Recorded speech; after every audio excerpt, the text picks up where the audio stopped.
Hello world, I am a stay-at-home homeschooling mom of 4 and a holistic health coach.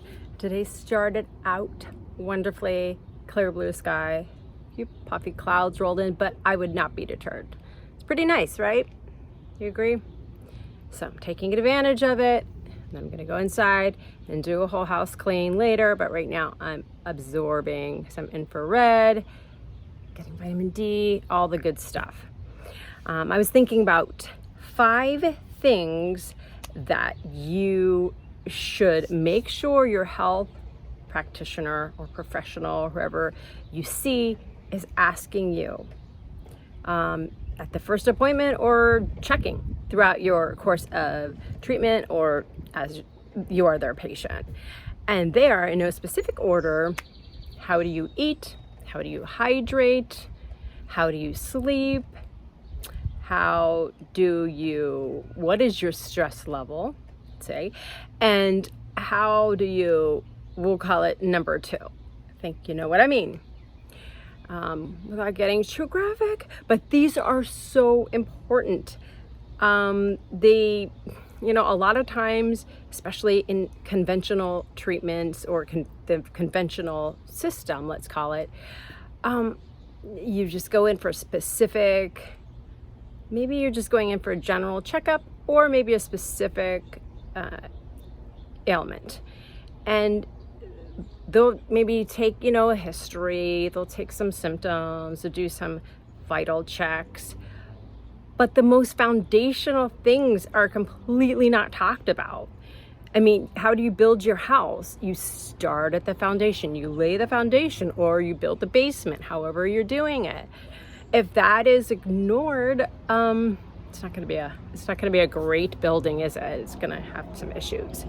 So if you're just getting by on 4 hours of sleep, right, and then caffeinating to keep your energy through the day, that's horrible for so many reasons. If you're just eating a standard American diet and you just feel sluggish and always, fatigued, well, there's some basic things we can check right away to say, oh, let's change this. Let's just drill down and make some little tweaks here and there.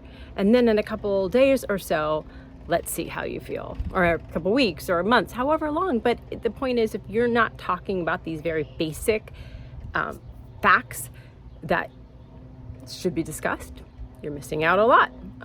If you're stressed out all the time and you don't have a way to decompress, if you're not just meditating or just finding a place of zen, if you're not going out in nature, taking a walk, whatever that might be, doing like painting or music, whatever that you can just kind of find your zone to rejuvenate, then that's something you want to consider. There's the third.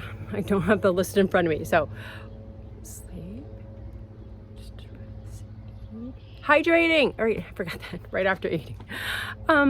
Water, purified, filtered water, half your body weight in ounces a day.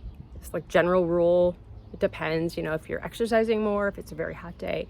But if you're not getting that basic hydration in your system, lymph isn't going to move as easily. You're not getting rid of the toxins as easily. You're stressing out the cells and are doing their job as efficiently as they should.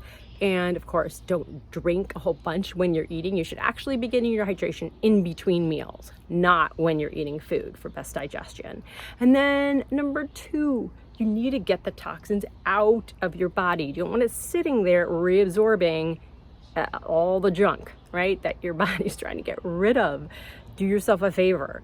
And if you're finding problems, if you're not doing that deed once a day, then you're probably a little constipated.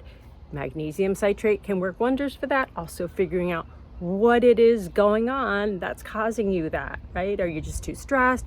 Is your diet just not up to par? You need to tweak maybe more fruits and vegetables, right?